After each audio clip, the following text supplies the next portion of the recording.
This is the new Tesla Model S Plaid, and it's a little bit like the Millennium Falcon because it might not look all that special, but it's quick enough to do the Kessel Run in less than 12 parsecs.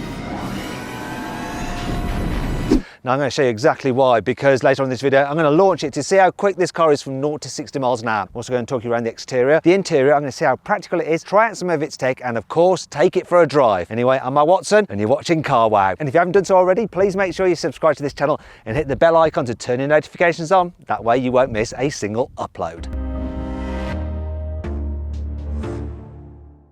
Let's start this video by talking about the design. So even though this is an all new car, it looks rather similar to the old Model S. However, you can now get this Plaid version, which has this horrible badge. It also gets a boot lip spoiler, which is less horrible. I like that. In fact, I like the overall design of the rear. What was chrome on the previous car is now black though, because black is definitely cooler than chrome apparently. Wheel sizes start at 19 inches, which is too small, though you can pay extra, £4,400 actually, to upgrade to 21s, which look a lot better. As with the previous Model S, you get flush door handles which pop out, and you have black surround for the windows, unlike the chrome on the previous generation car. This little pod here is where your side view cameras are kept. Quite a look at that actually. Serves a purpose and looks quite nice. Here at the front, the design is just slightly cooler than the previous generation Model S. It's very sleek, very minimalistic. You do have a little grille there to help cool the battery and motors, and the headlights are really sleek. There's no matrix LEDs. It looks smart. In fact, overall, the design of this car is pretty sleek. I like the look of it. Starting price of the new Tesla Model S is from £96,000, so it's pretty expensive. Here on the inside of the new Tesla Model S, there are two major things to talk about. The first, of course, is this yoke style steering wheel. It's the only steering wheel you can get with the car in the UK apparently, which could be a bit annoying. I'm going to tell you what it's like when you're actually driving later on. To look at, it's pretty cool and it gives you a great view of the instruments. There are no actual physical buttons. Instead, you've got touch sensitive ones, though they are rather easy to just brush, so you can accidentally find yourself just touching the indicator when you don't actually mean to. The next thing to talk about is the screen. It's no longer portrait, it is now landscape, which I prefer. And the processor that runs the infotainment system is as powerful as that in a PlayStation 5. It is super responsive, but it needs to be because you control absolutely everything through it, including most of the car's functions. So if you want to move the steering wheel, you have to go into here, then you control it using these buttons. Same with the door mirrors as well. You have to press that there and then you control them with the buttons on the steering wheel, which is a bit of a faff. You soon get used to it, and I am thankful that unlike in the Tesla Model 3 or Model Y, you don't have the speedo there. It's actually on the main instruments here because you do have proper instruments in front of you, which is good. I tell you what also is good, quality in here. It's better than the previous generation car. It doesn't feel cheap at all. Well, it shouldn't do at this price. It's a very expensive car, isn't it? Seats are lovely, very supportive, and I really like the design as well. There is something that's not ideal about this car though, and while it does feel nice, build quality maybe is a bit iffy in places. For instance, the owner of this car pointed this out. This cover for the cup holders doesn't stay open. He needs to get that fixed, but apparently his Tesla retailer doesn't know how to fix it yet. How annoying. These other slidey bits do work as they should do though. Lots of storage down here. Let me just shut them back up, and obviously that one itself.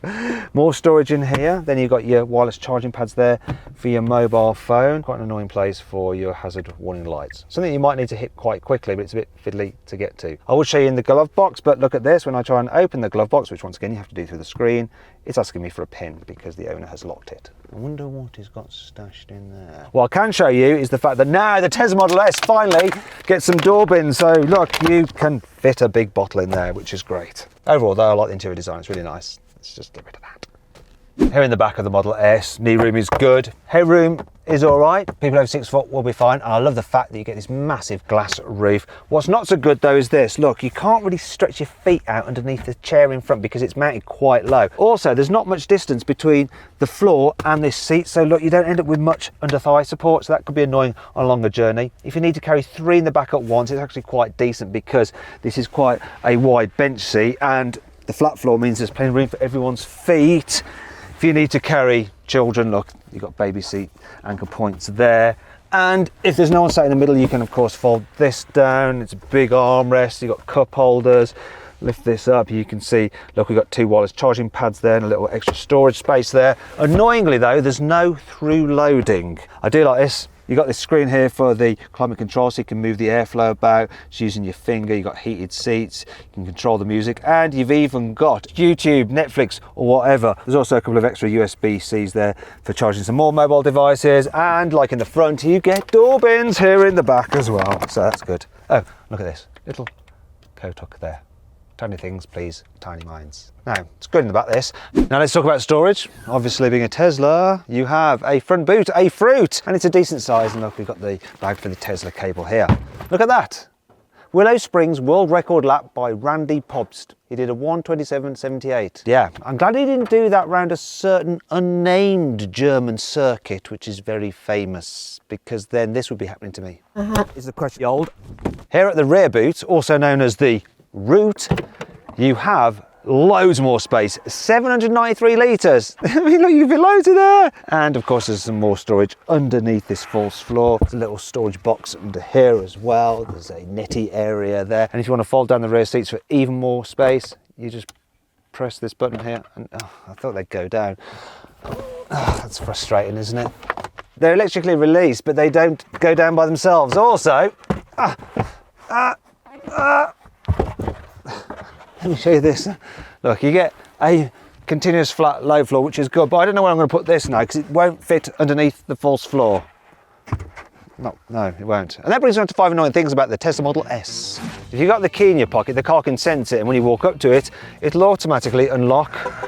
And then when you walk away again, when you're finished with the car, it will get and lock itself. Trouble is, when you're just walking around the car, sometimes it'll just like keep on start opening.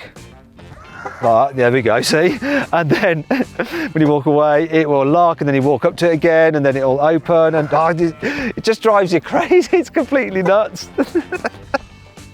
The location of the horn, which is this touch sensitive button there, is quite hard to hit if you suddenly need to activate the horn. You'll be like, wait, no, oh. Finally, I've heard from an owner that on some cars, like this one, the seals just here where the windows join can be slightly indented. As a result, the wind gets in there and you get a bit of wind whistle as you're driving along. More on that later. I hope you like this car in white, because that's the only colour you get for free. Everything else you have to pay for. In fact, I had to pay £2,500 to get this car in a different colour. To find out what the colour is, click on the pop-out banner up there for the link in the description below. Tesla's got rid of the normal store gear selector, which I do like, and they've now just allowed you to select gears by moving that forwards or backwards here, which is a bit fiddly.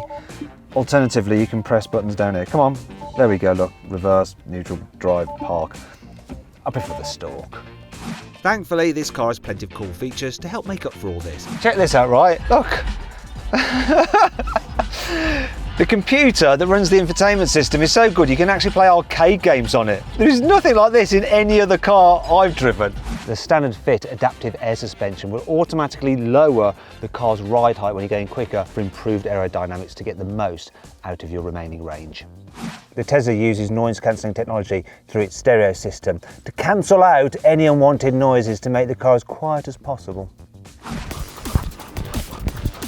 Oh, excuse me, I'm just busy dancing because this Tesla Model S has a boombox feature which plays music from the car stereo through a speaker here at the front, which is normally used for pedestrian protection. But Elon, yeah, he likes to have some fun. Safe, sort of nice one. Do you have a good night? This car's sleek bodywork isn't just to make it look sexy, oh no, it also reduces the drag. In fact, the drag coefficient is just 0.208, which makes it the second most aerodynamic production car after a Mercedes EQS, which has a drag coefficient of just 0.2. This Plaid version has one electric motor on the front and 2 on the rear axle. As a result, it has 1,020 horsepower and 1,400 newton meters of torque. Very heavy though, weighs in at 2,160 kilos. How does that affect the performance? Well, we'll find out a bit later on when I launch it. Okay, let's see what this Tesla Model S Plaid is like to drive, starting with driving it around town in residential areas. So, being an electric car, it's very easy to do. There's no gears to mess about with. You've got one pedal driving, so when you lift off the accelerator, the car will slow down as it recoups lost energy and puts it back into the battery. And it does give you a good amount of control, right up to stop signs. Look, I can come to a stop. Oh, there we go. Then just wait here. Let's go left. That's where the yoke's a problem. When you're doing those turns, at low speed, you do notice that you want to grab onto the top of the wheel to just rotate it round, and having the yoke is not perfect, is it? I think it's going to take some getting used to for a lot of people. So corner like that, it's okay, but when you start to need to cross your arms over, it becomes an issue. You definitely can't shuffle the wheel like they'd like you to on the British driving test. Look, I'll show you now. Can you do it? Shuffling the wheel. I can't shuffle the wheel. No, that's not very good, is it? So when you're doing manoeuvres and like U-turning and doing all that kind of stuff, it's all a bit of a faff. Can you see what I mean? These are things that seem like a good idea when you're designing the car maybe, but in reality they're not perfect. One of the good things though is that the turning circle is relatively relatively tight at 11.2 meters. So then let's find out what this Tesla Model S Plaid is like to drive on the motorway. First thing I'm going to do is press this button on the steering wheel twice to engage the autopilot. So this car has the standard autopilot, which means that it can brake and accelerate to keep you a safe distance from the car in front and steer to keep you in lane. And it's a pretty decent system. Hooks you up nicely and just does the job for you. You do have to keep hold of the wheel, otherwise it will disengage. But yeah, that's how it should be really, isn't it? Now this is the kind of system you normally have to pay extra for on this car's German rivals, but you get it standard here, and you can upgrade this system so that it'll do things like follow your sat nav and even take you off up a motorway ramp. This one doesn't have it though, so I'm just doing the normal cruise control thing, and it just makes life easy. And it allows me to just focus on what this Tesla Model S Plaid is like for just cruising on the motorway. And the seats, they're comfy, the suspension is good over undulations, and the actual expansion joints in this rather poorly surfaced motorway here in Los Angeles. There's not too much tyre noise considering the surface is quite bad. Occasionally when you go over bumps you hear the suspension go dunk dunk dunk dunk dunk. Now that was the cruise control just disengaging then because I've applied a little bit too much pressure, and you do have to get used to it. This car is also quiet in terms of wind noise, generally speaking, apart from this one because it's got a problem with its window seal there. So when you go a little bit quicker you start to get quite a bit of wind whistle, which is a shame because it is a quiet car this. Oh, it didn't like that. Oh, it's not liking that at all because I'm just weaving across the lanes without doing the indication there to let me cross the line now. All fine, calm down Tesla, we're all okay. Other than that though, relaxing to travel in. I'll tell you what else is relaxing about this car. The ability to just overtake whoever you want, whenever you want. So see that Honda there? I'm going to overtake it now, like that. You ready? 3, 2, 1, floor it.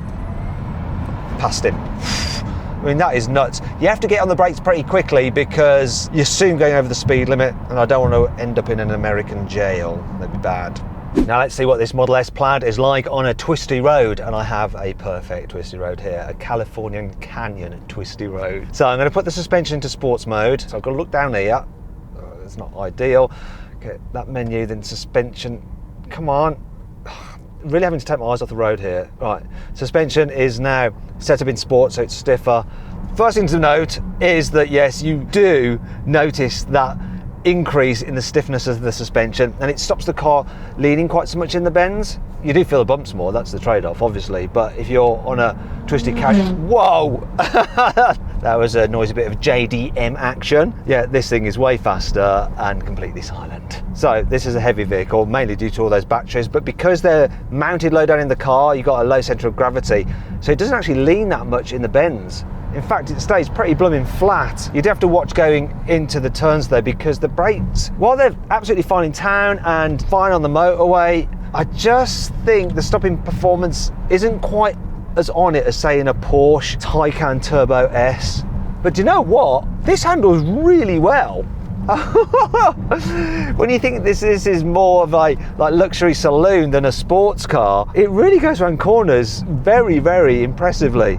And of course you've got incredible grip because you've got four-wheel drive and loads of power out of the bends from those 3 electric motors. And out here when you're going quicker and you're on a twisty road, this yoke steering wheel actually works, you know. I quite like it because you're not having to do such tight turns as you would do in town, and because you're going quicker, it just feels quite natural. For those who like to hold the wheel slightly more towards like 10 to 2 than quarter to 3, you ain't going to enjoy it, but you know, that's quite a tight hairpin there, and I'm not missing the lack of top to the steering wheel. I might do if I suddenly needed to do some oversteer action to correct a slide, but this car isn't really going to be doing much sliding, I don't think. It's doing lots of beeping as I accidentally go over the central line. And the way this thing hauls ass up a hill is just unreal. Right, do you know what I'm going to do now? Right, I'm going to slow down, This car goes around corners as well as you ever need it to. Yeah, it's no sports car, but it's one hell of a fast, sporty saloon car. Let's set up for drag strip mode. And this is just going to condition the battery. And look, I've got to wait 5 minutes. So yeah, bear with me while the battery conditions so that I can launch it. And I'll catch you in a moment and we'll see how quick this thing is. This Tesla Model S Plaid is supposed to do 0 to 60 in 1.99 seconds, but can it really? I'm going to find out. I've got it in drag strip mode. I've got my specialist timing gear up here. I'm going to launch it. I'm going to find out how quick it really is. Launch now. Plaid! Frickin' frick! It was quick, my God, 2.49 seconds. Not the 1.99 seconds Tesla claim, but they do have this thing called rollout, where they actually don't measure the time for the first foot of moving, and that gets them a slightly better time. 2.49 is impressive. Let's try it again. Locked and loaded. Let's do this.